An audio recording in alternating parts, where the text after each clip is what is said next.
अब ये बात पढ़ने के बाद बड़ा विचित्र लगी कि संसार दुख में है, कष्टकारी है। बुद्ध ने यह नहीं कहा कि संसार दुख है। जो चार आर्य सत्य है वो यहीं से शुरू होता है। बुद्ध कहते हैं कि संसार दुख में है। यह बुद्ध का पहला आर्य सत्य है। जब मैं पहली बार यह बात पढ़ी कि संसार दुख में है, यह बुद्ध का पहला आर्य सत्य है। चार आर्य सत्य, 4 नोबल ट्रुथ्स बुद्ध ने दिए, उसमें यह उनका पहला है कि संसार दुख में है। मैं बार बार इस बात को कहता हूं कि मानव जीवन का जो परम उद्देश्य है वह है अपने स्व में स्थापित होना। हम सन्यासी होकर ध्यान नहीं लगा पाते, आप राजा होकर ध्यान में रहते।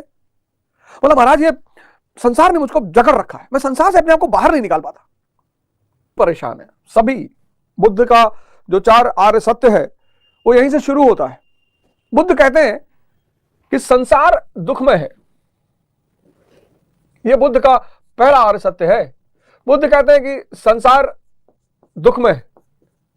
जब मैं पहली बार यह बात पढ़ी कि संसार दुख में है, यह बुद्ध का पहला आर्य सत्य है।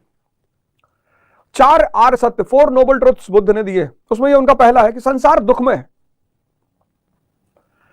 अब यह बात पढ़ने के बाद बड़ा विचित्र लगी कि संसार दुख में है, कष्टकारी है। बुद्ध ने यह नहीं कहा कि संसार दुख है। अगर वो यह कह देते कि संसार दुख है, फिर तो इस संसार में रहने का कोई औचित्य ही नहीं था।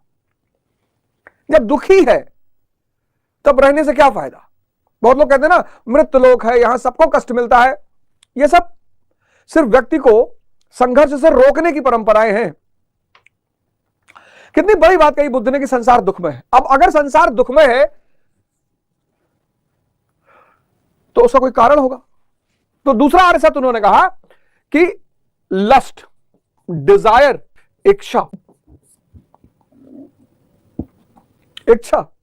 भीष्म, इच्छा भ्रम का परिणाम है। इच्छा जो है यह भ्रम का परिणाम है, भ्रम।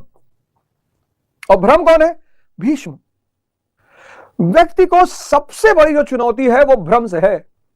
और भ्रम यह है कि सुख जो है वो बाहर है। भ्रम यह है कि सुख जो है वो दूसरे से है। इसीलिए तो इच्छा है। गाड़ी की इच्छा, स्त्री की इच्छा, पुरुष की इच्छा, पैसे की इच्छा, इन सारी इच्छाओं का जननी कौन है? भ्रम। क्योंकि भ्रम है कि सुख बाहर है और सुख दूसरे से है। इच्छा खत्म, भ्रम खत्म।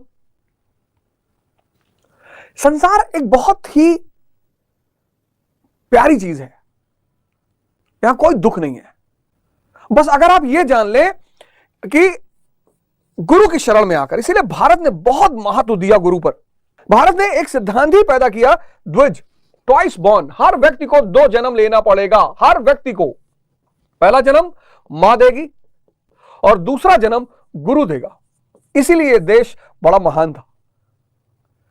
तो मां जब जन्म देगी तो व्यक्ति इंद्रियों पे रहेगा, मन और इंद्रियों पे, और गुरु जब जन्म देगा तो व्यक्ति चैतन्य पर आ जाएगा। सब भ्रम खत्म, सब इच्छा खत्म, सब समस्याएं खत्म, सब चुनौती खत्म। फिर वो क्या बन जाएगा? आर्य, यानी श्रेष्ठ। और यह हक हर मनुष्य को है। यह किसी जाति विशेष या धर्म विशेष के लिए नहीं है। इसी को गुरु महाराज कहते हैं सनातन। सनातन धर्म, आगे इस शब्द की चर्चा है। सनातन, सनातन को लेकर बड़ा भ्रम है लोगों में।